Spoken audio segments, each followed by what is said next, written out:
This is Suzanne Wagner of the C.G. Jung Institute of Los Angeles. In the next hour, you will be viewing a conversation between Dr. James Kirsch, a noted Jungian analyst of Los Angeles, and Janet Dalit, a younger colleague. Dr. Kirsch was 75 at the time of this filming. James Kirsch was born in Guatemala in 1901. He lived most of his youth and young adulthood in Berlin, where he went on to study medicine, to marry, and begin to practice as a psychiatrist. In 1928, he became a patient of C.G. Jung. His dreams convinced him of the fact that disastrous events would occur in Germany, and so when Hitler came to power, he moved his family out of Berlin. After a brief time in Palestine and England, the Kirsches settled in Los Angeles in 1940. Dr. Kirsch was one of the first people to practice Jungian psychology in Los Angeles. Together with a few others, he founded the Analytical Psychology Club of Southern California, and a few years later, the Professional Organization for Analysts, a training center, and a clinic. Father of 5 children, a busy analyst and teacher, over many years of time, he also authored numerous articles and published 2 significant books. The first, Shakespeare's Royal Self, relates basic discoveries of Jung to a deeper understanding of 4 plays of Shakespeare.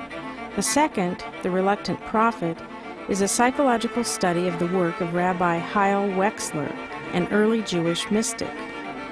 A scholar in the classic European tradition, Dr. Kirsch earned the greatest respect of his colleagues, not only for his skills as an analyst, but for his erudition and depth of understanding of Jung's discoveries in relationship to Judeo-Christian culture.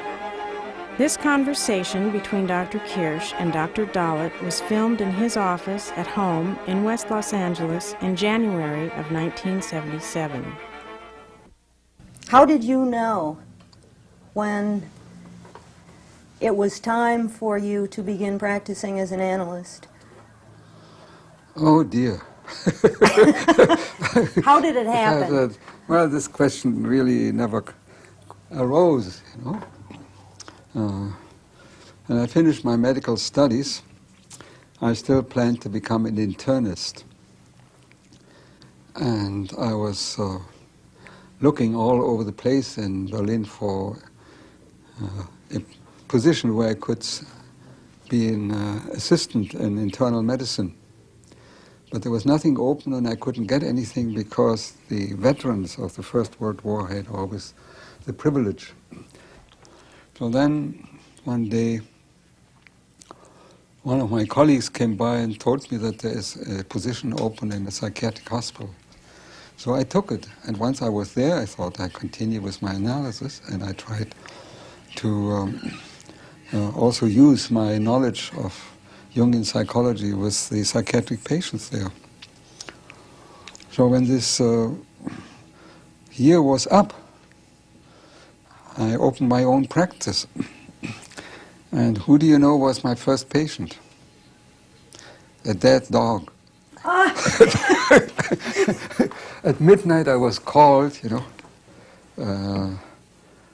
to a dog. I went to see whether I could help him. And I had all my stuff with me, but the dog was dead, and I was paid 20 marks. So I had to eat, you see. And that went on for about 6 months. That I saw some psychological patients and was ready to go to any emergency and see some other patients. And that put me through the first 6 months. But after that I had enough patience, and after that I never did anything else but analytical psychology. I'm sorry, there was never any question about it. At that point, I Did didn't you know know Jung. Jung? I didn't know You Jung, didn't but know I him. called myself a Jungian analyst. I was as cheeky as anybody else. But at least I was one of the few who had read his books. The books that had been published at that time were essentially what was called the psychology of the unconscious, and now it has a different type, the transformation. What is Symbols of so symbols of transformation. transformation, and psychological types. And psychological types was the real Jung, but otherwise there was nothing else known. And I told you already how this woman analyst who did a Freudian type Jungian analysis with me, how she said, "Oh, you are not ready for Jung," and then I wrote to Jung, and then I saw him as a patient on the 1st of May 1929. And since you asked me about this first thing, I tell you also what my first dream was. And that was very simple, that there is such a thing as relative evil and absolute evil. And Jung said, became very meditative, and then went quite a long while talking about it. It was very interesting to me. But at that time I had no idea that the question of absolute evil would become such a reality for me. I knew already since 1921 that Hitler would come to power, and then when he came I would have to leave the country. I knew that from 1921 on. How did you know? From dreams and from certain visions. I lived with that, I knew that, Could you tell something of the dreams? Well, let's stay with the one point. Okay. So that was this one with Jung. And my first dream after seeing Jung was that I was walking from Zurich towards Küsnacht with this woman analyst. And she simply disappeared. When I arrived at Jung, she wasn't there. So all these years of analytical work with her just fell away. There was never any more discussion about her or what we did, because this first hour with Jung was such an intensive work, and this meeting was this dynamic, creative personality just changed my life in that 1 hour. Did you experience that he had integrated the shadow? Oh yes, I wouldn't have used the word yet. There were Jungian, the psychological types were out. And it's possible that he mentioned the shadow in it. I'm not so sure, but it describes, what impressed me more was his long discussion of the Prometheus and Epimetheus story and the analysis that he gave. And that was what convinced me that he had found it. I didn't have to have it on the back of the car, But I knew it, and from then on I never changed. And read whenever new things were published by Jung. And I never saw this woman again analytically or in any other way. What were the dreams? Well, the first and decisive thing was actually on 9th of November 1918.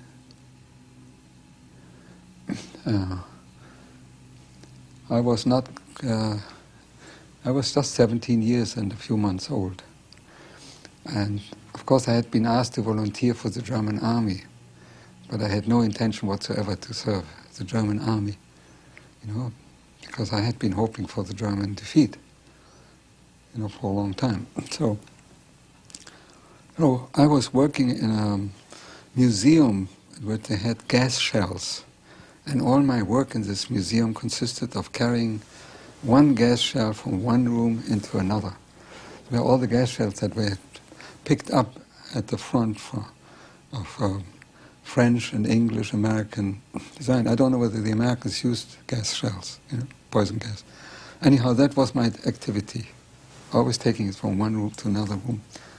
And so when the news came that the army that there was an armistice, I just put things down and left. And leaving this place, I had a sudden vision that there will be one man in this that should have been killed but wasn't killed.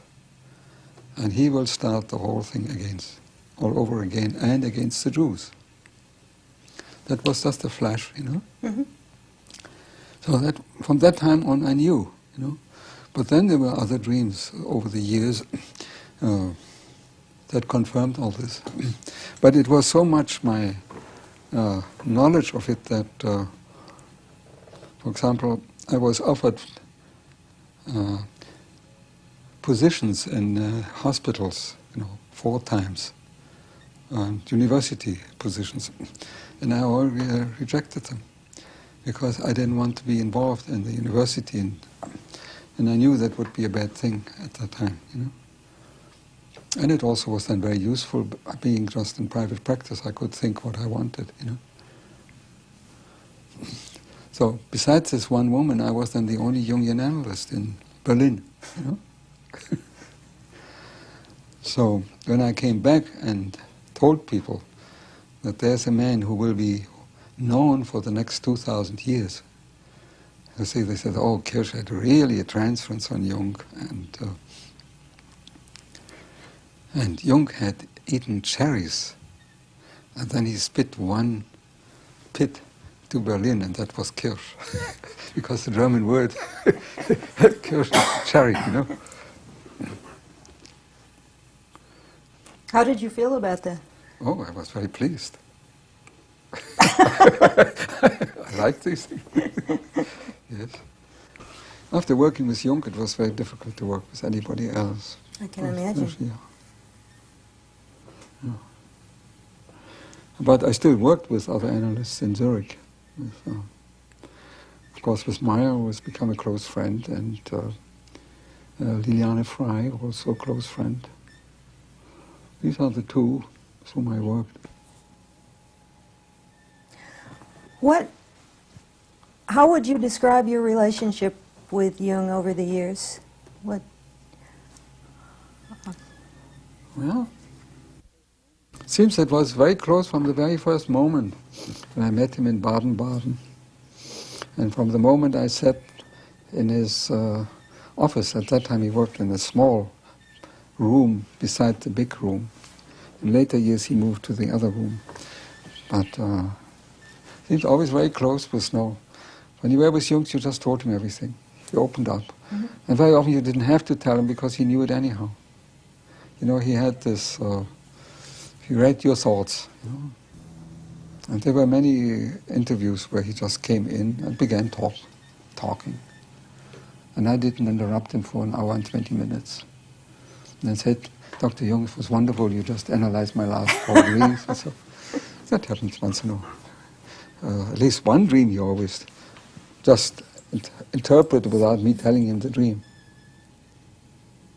He just knew. Yeah. Did you ever get angry at him? No. No serious arguments? No serious arguments, and he never was angry with me. No.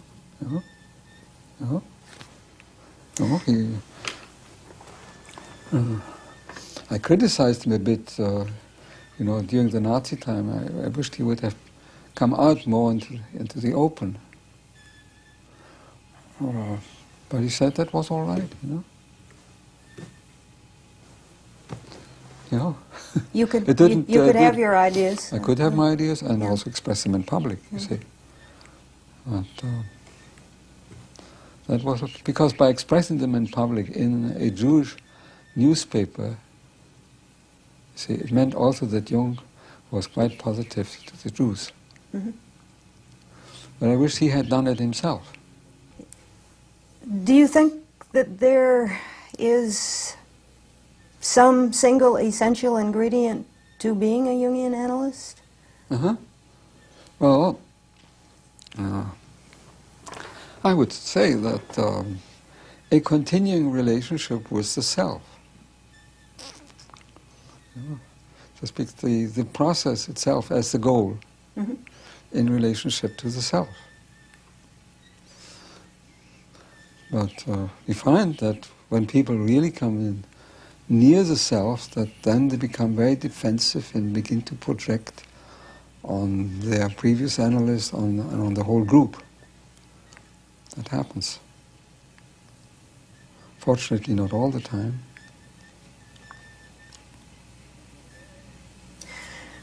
I've been very concerned about the fact that when Jungian institutes are formed, it seems to constellate splits and great differences among analysts. Do you think that factor is central in that?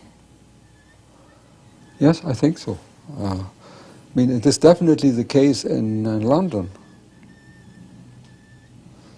You know, where Adler now, I think a year or two ago, has finally decided to form his own group, because the large London group that existed there was not really Jungian. You know, claimed that what Melanie Klein had said was the same thing as what Jung said, you know, and didn't really see the tremendous difference between having a direct experience with the archetype and speaking out of that, you know?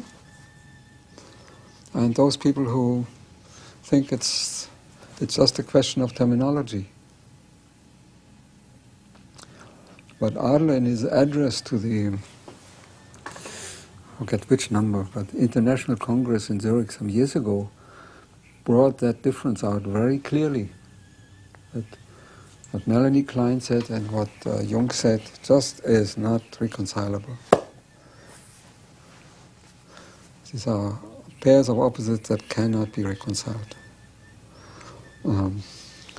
So there's really a difference based on issues. I know that you're very opposed to group therapy. Can you talk a little bit about that and the reasons for that? I am not absolutely opposed to group therapy. There are many cases in which especially young people have to be brought up to average, have to be educated to be at least average. But for many people, and especially adults, people in their late 30s, 40s, it is important to individuate. They have reached the average, and the unconscious has invaded them in the form of a neurosis, and then only the individual relationship makes it possible to deal with these problems. A transference can then arise. Whereas if you have a group, you don't have a transference on anybody, and no one is really responsible for what happens. Yeah? Since you have difficulties in groups, as you have it in our society, that there need only be one destructive person that takes over and can very be destructive to another person. I've seen people who have been in group therapy and were almost destroyed, not by the leader but by another one. Mm-hmm. You know, so I don't know why I should make any other layman, so to speak, my therapist. I just don't see it. So under certain circumstances, it's quite all right if people go into group therapy, but it's not what I want to do. I read something recently in which Jung was quoted as saying that the fate of the world depends on how many people there are who are able to hold the opposites together. To individuate, yeah, I believe that. And that's why I believe that our analytical work is of the greatest importance for the future of mankind. That the work we do here with the soul is enormously important and has an effect on the collective unconscious, that is, on the psyche of man altogether. And it brings about changes. You don't see them immediately, but sometimes we see them immediately in the families. You know, if one member is analyzed, the whole constellation in the family changes. So that goes on, you know, because if I have an auseinandersetzung with the collective unconscious. It changes the collective unconscious as much as it changes me. I wondered if you would mind talking about a dream that I had last September. If you are willing to reveal your personal dream to me, and okay, sure. In this dream, I had just newly arrived at a religious community that was built on the ocean. It was like a monastery, and it was a huge stone building. Uh-huh. But the community consisted of men and women, and so it was not a monastery in the usual sense. It was definitely a religious community. Being new there, I had very little idea what was going on, so my activity in the dream consisted mostly all day long of walking around and listening to what people were saying and looking at what was happening and trying to understand.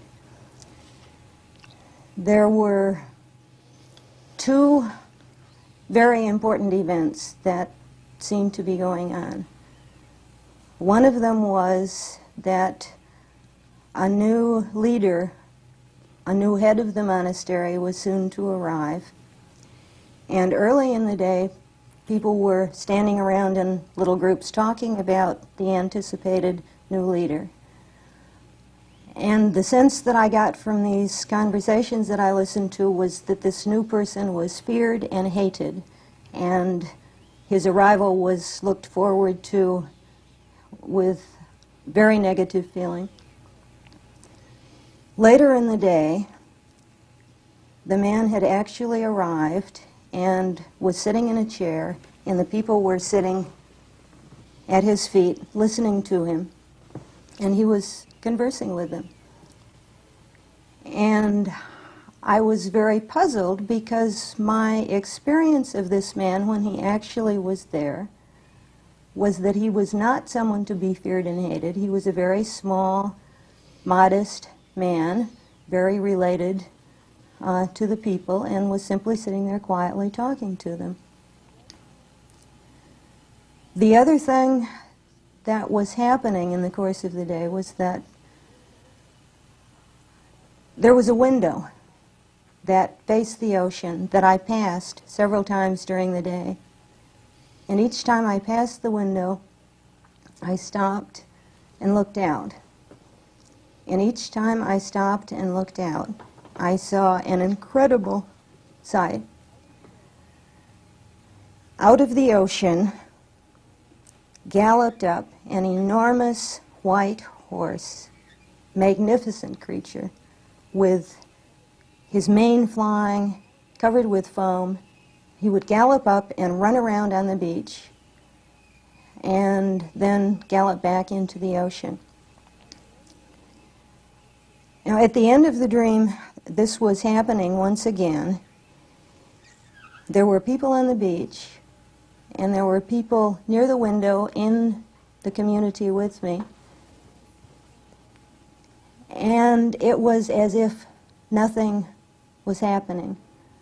It was as if nobody saw this creature, or nobody was moved by it, or something. And I woke up from the dream in a kind of anguish because this thing that was happening was so magnificent and beautiful to me. And it was as if no one saw it. Now this is an important dream, and I would also agree that it is a big dream.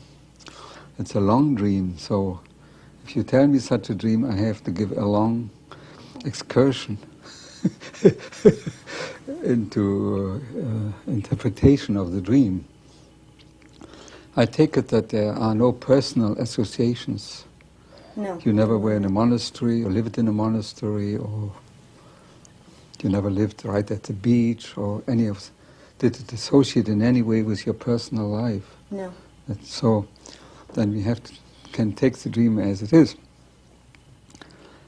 And so this community that lives on the beach in a very big monastery, would refer to your widened collective consciousness.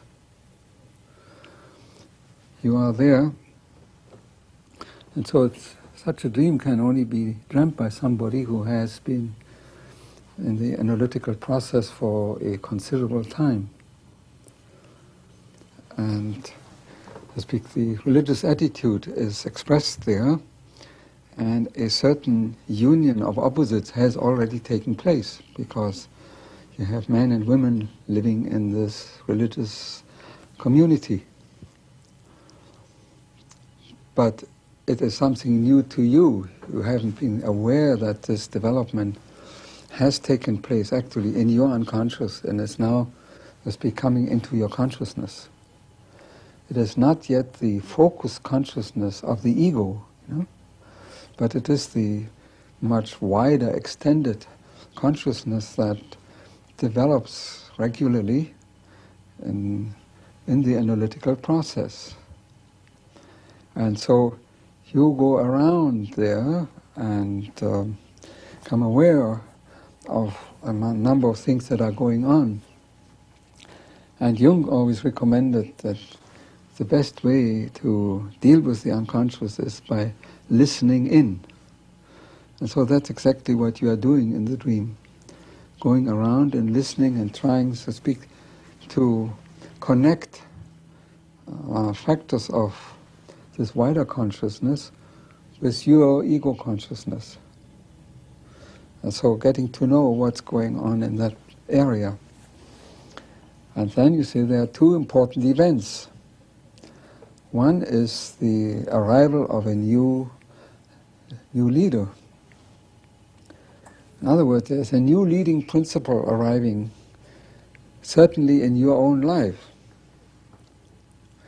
And it is feared and hated, but by some people it's also wanted and liked.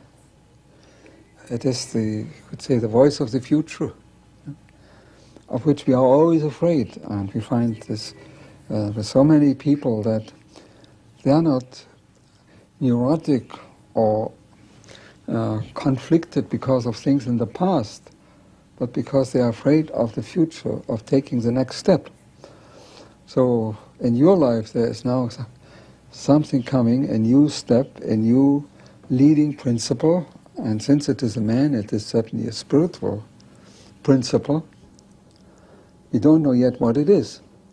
Now when he actually arrives, then you see that he is quite all right. He's conversing with people. You didn't say that he was teaching the people. No. That he was conversing. So there is an exchange going on between this new principle and, let's say, the essentially religious attitude of your consciousness, with which you are, of course, widely connected. And this religious attitude is, of course, not the conventional church attitude, but is your religious attitude expressed by paying attention to the unconscious. So then the second event is what you see going on in the collective unconscious. And that is very interesting. I want to tell you that I think it was in 1951 that I was at the meeting of the Swiss Psychological Society, which was essentially Jungian, but had also psychologists of other schools in it. And there Jung gave a lecture, and that the only lecture that hasn't yet been printed, has never been found. But I remember it very well in that respect, that Jung used paintings of an English woman which she had done during the Blitz in London, and he showed in the course of these, by demonstrating these pictures, something about the future Aion. And the outstanding thing in it was a horse, and if I remember correctly, a white horse. Then he spoke also about a chart that he had, which It's an antique chart that showed the movement of the, let's speak of the sun through the different signs of the zodiac, which determine the ion. And so this map that he had showed there the ion of Pisces and the ion of Aquarius, because it goes there backwards. And there in this map it showed that the white horse, Pegasus, was right at the beginning of Aquarius. And so he predicted that at the beginning of Aquarius there will be great poets and probably altogether expressions of great art. So, but no one knows exactly when Aquarius begins. So I tell you this so that you have the context and see that this is something that goes on in the collective unconscious. And so you see through this window, so to speak, the white horse coming out. And it seems to come out several times. But so to speak, it's not yet nobody there to receive it or to ride it, you know. And so on the personal level, there's this question of your own poetical gift that is coming out, but you haven't yet made it conscious or are not yet using it. But it is also collective, because at the beginning of Aquarius, there will definitely be a blossoming of poetry and of art. So to that extent, it is something that goes on in the collective unconscious.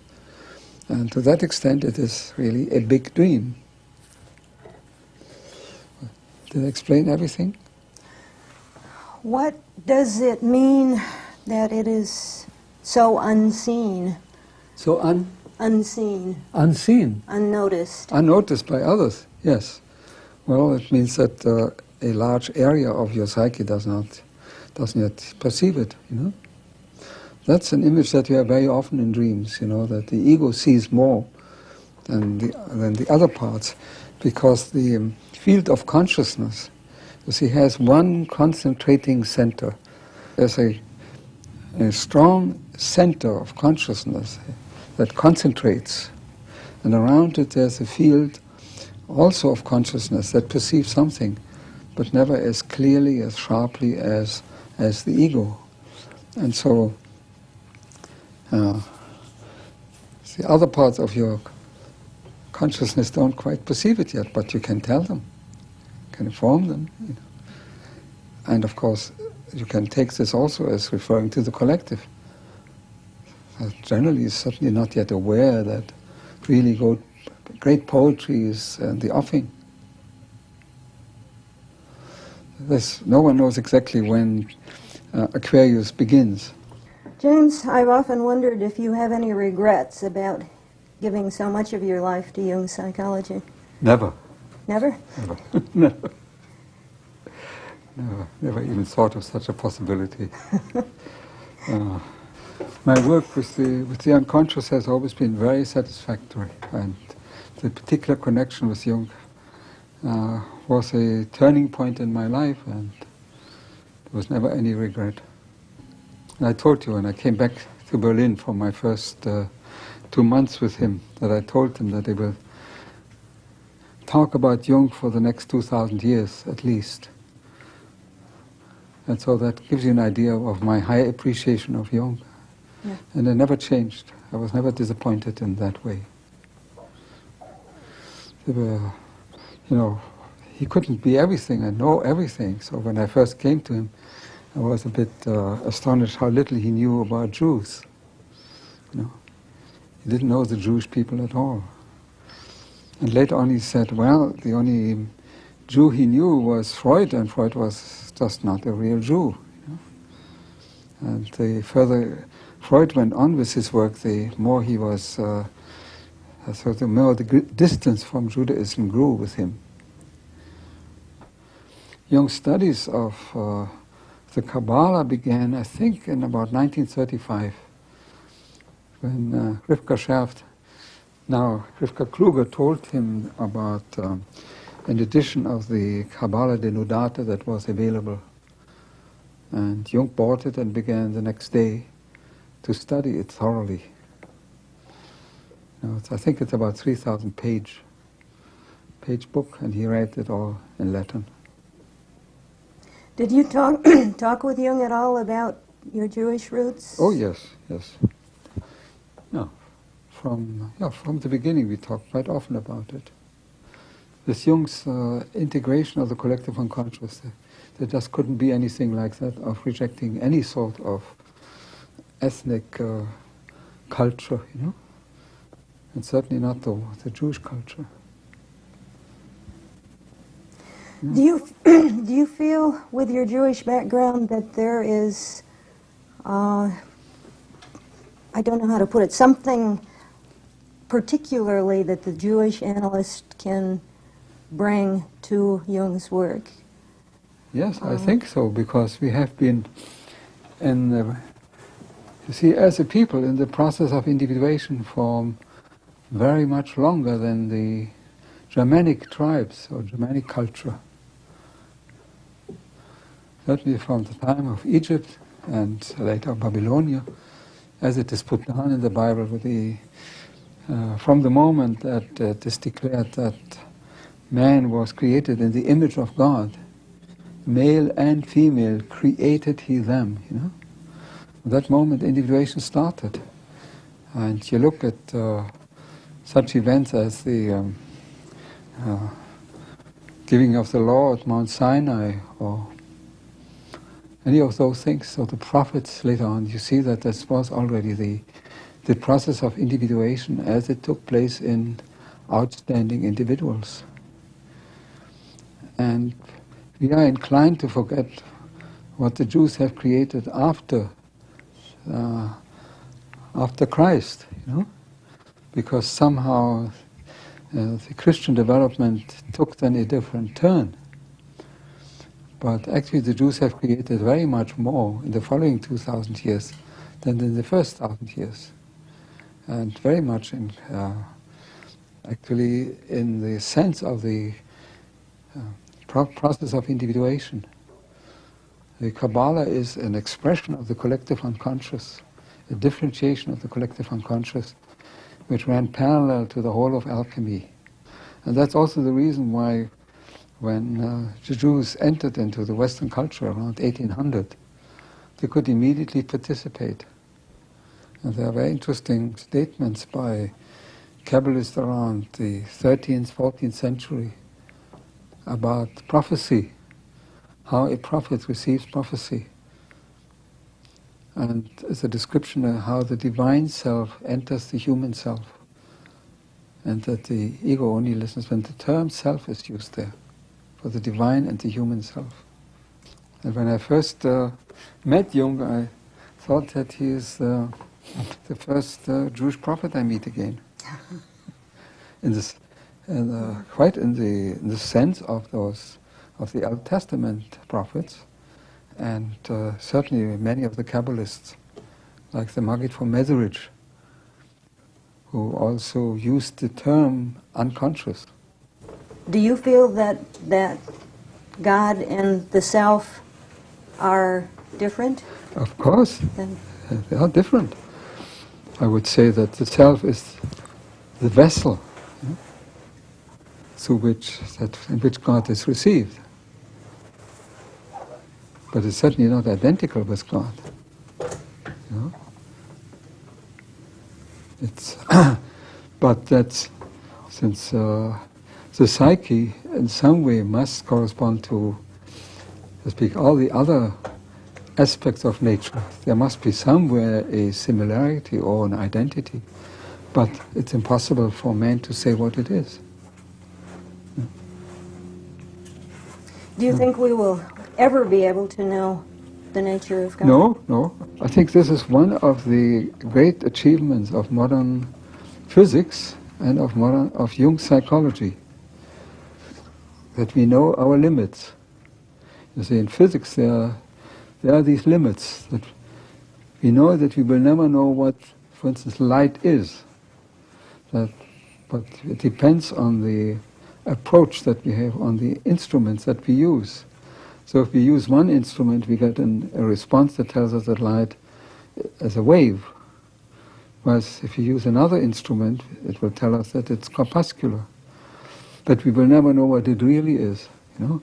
So in the same way in psychology, Jung's epistemology, it tells us that we will never be able to know what God is, because it will always be seen through the organ of the psyche, and it will always be tinged or dyed or tinctured by the psyche. But we will never know what God is. That doesn't mean that we wouldn't have an experience, you know. That to us would be the experience of God. That's as far as we can go. We have such a subjective experience, but it wouldn't mean that we know what God is. Our knowledge can only go as far as the self perceives it, or knows it, and conveys it to the ego. What do you see as your myth, as your essential meaning in life? My essential myth? Well, yeah, if one can put it in some words, you know, I would say also to realize the unconscious in my personal life, and as much as it is in my possibility, to speak, to be a vessel for the divine. And the devil is in it too. So. Where's the devil? Well, it comes out quite a lot. Yes. Some people say that I have mellowed with age, but other people find that I have become much more acid. Do you think that's a general phenomenon? No, I think the general phenomenon is that people mellow with age. You know? I mean with individuation. With individuation. I think, yes, you are right. It's, so to speak, the older one becomes, the more one doesn't care what other people think, you know? It just says whatever one has to say. But to some degree I've always done it, you know?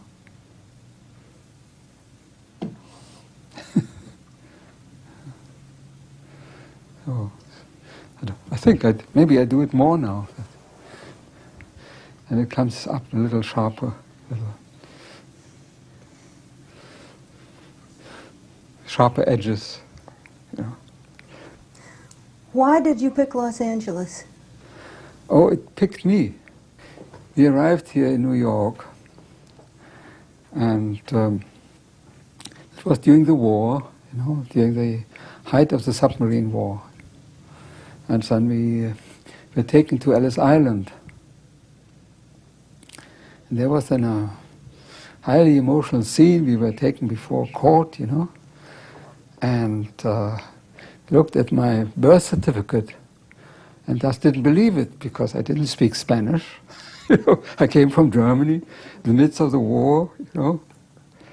So I was let go through Hilde's help, great help there during was a real court procedure. One of the funniest things, at the same time that it was very important. So he said, but should it ever be found out that you were not born in Guatemala, then we will deport you to Germany. I said, fine, you know. But I had promised the agent, the immigration officer on board ship, that I would visit my uncle, because it said besides that my uncle had invited me to come to this country. So I had the proverbial rich uncle. And he had come, and so this uncle had sent in his income tax. You see, that said that he had an income of so and so much, and owned $600,000 in 1940. That was a lot of money, you know. So they didn't believe that either. But I had to promise him that I would go to San Francisco and visit my uncle. He asked me, are you going to visit your uncle? So never believing that such an uncle existed, you know. So I said yes. So I felt duty bound to visit my uncle in San Francisco. And at that time I had met Bruno Klopfer in New York, and he told me that his brother was a ticket agent. I said, is there more than one way to go from here to San Francisco? He said, yes, there are 3 ways. And they don't cost more. I said, which are the ways? He said, you can go the northern route to Oklahoma, or you can go through Los Angeles, or you can go through New Orleans.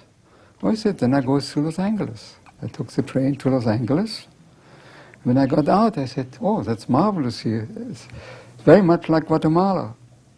I like to stay here. Then I found some Jewish friends, doctors who had immigrated here from Germany and were practicing. And they all told me it wouldn't be possible. There's too many psychologists and analysts here anyhow. But I had heard the same thing in New York and in San Francisco. So I said, I stay here. And I sent a telegram to Hilde that she should come here. But when I left New York or England, I had no intention of coming to Los Angeles. But when I got out at the railroad station and walked the streets of Los Angeles, I said, that's fine.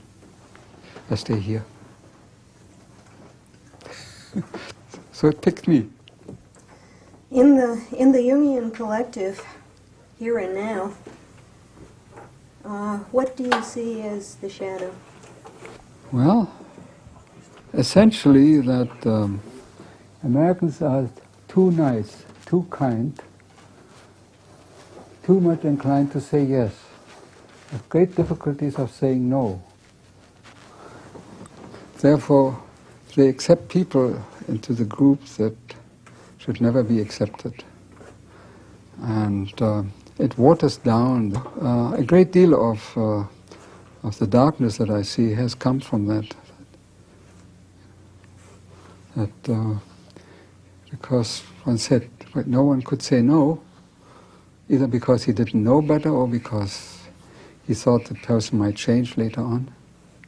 So that we have a very unequal level of people here. That the difficulties we get here come when people approach the self, when they come close to the self, then a sudden panic sets in. And they got into a tremendous extraversion or into some sort of hostility. And it has been our experience that we are, both Hilde and I have been the butts of these projections. Somehow they became the negative parents. And strangely enough, these analysts don't want to work out negative transferences. If they would, it would be very helpful, you know. But analysts don't do that. They know much better. It's a hard thing to do. Huh? It's a hard thing to do. It's a hard thing to do. That's true. But it's not harder for a patient to do it than a patient does it. My patients have no hesitation to tell me their negative feelings about myself, or got very angry, running around in this room and cursing me. All this happens. I can take it. I can work with it.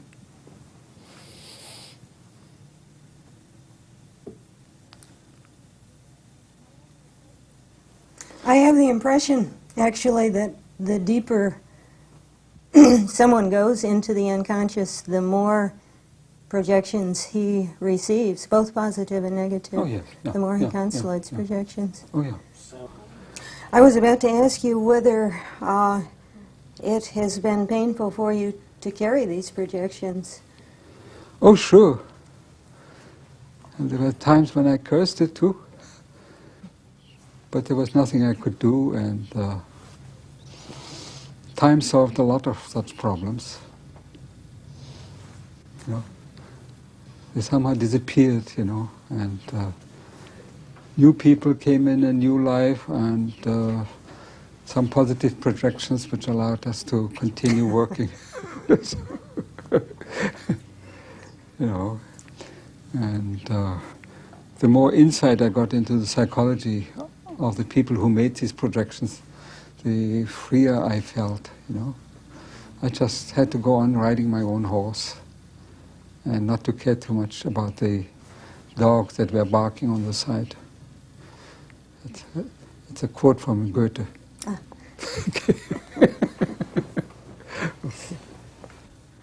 I wondered how you see Jung's relationship with Tony Wolfe, whether you see that, as many people seem to, simply as a piece of Jung's shadow, or whether that has something more to say to us. No. I was, of course, a little bit on this situation from the moment I came to Zurich, because it was no secret, but I also understood that it was a necessity for Jung, and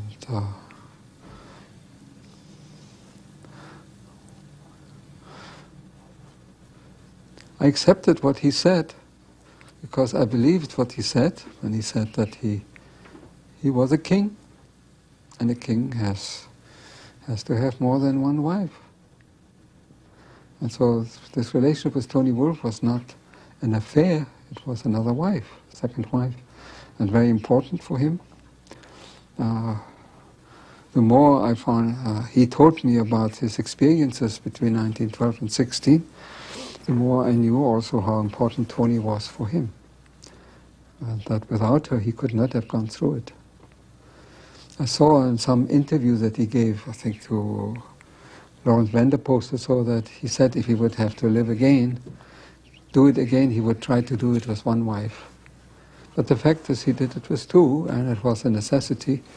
And Frau Jung is just a very different type of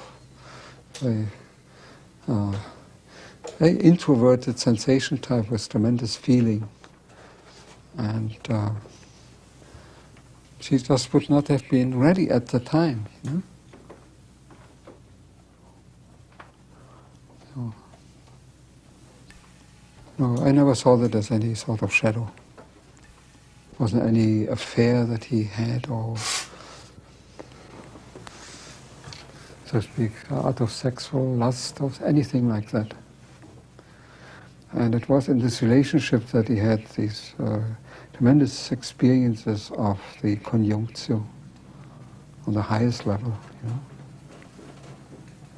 So sex belonged to it. It was just part of it.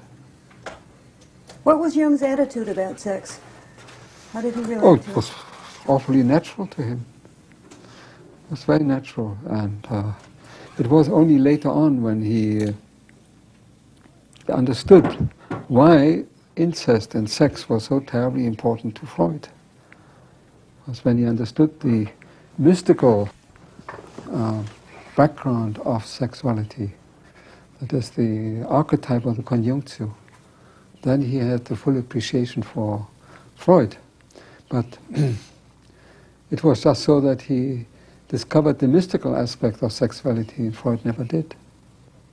Mystical, or the psychological archetype that was working there. And without his relationship with Tony Wolfe, he would never have become aware of it, or really fully conscious. And Jung wanted to be, and tried to be, as conventional as possible, wherever possible. So that in the inner world, and in his relationships with both women, he could be as unconventional as he really was, as unique as he really was.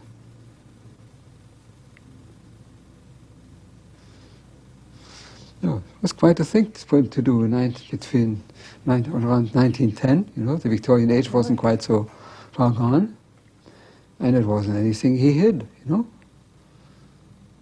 I remember I was walking in Zurich, there near the institute, and there was Jung and Tony Wolfe walking. You know, there was nothing hiding. You know. How did people react? How did the people you knew? They all accepted it. I mean, all the people I met in Zurich accepted it.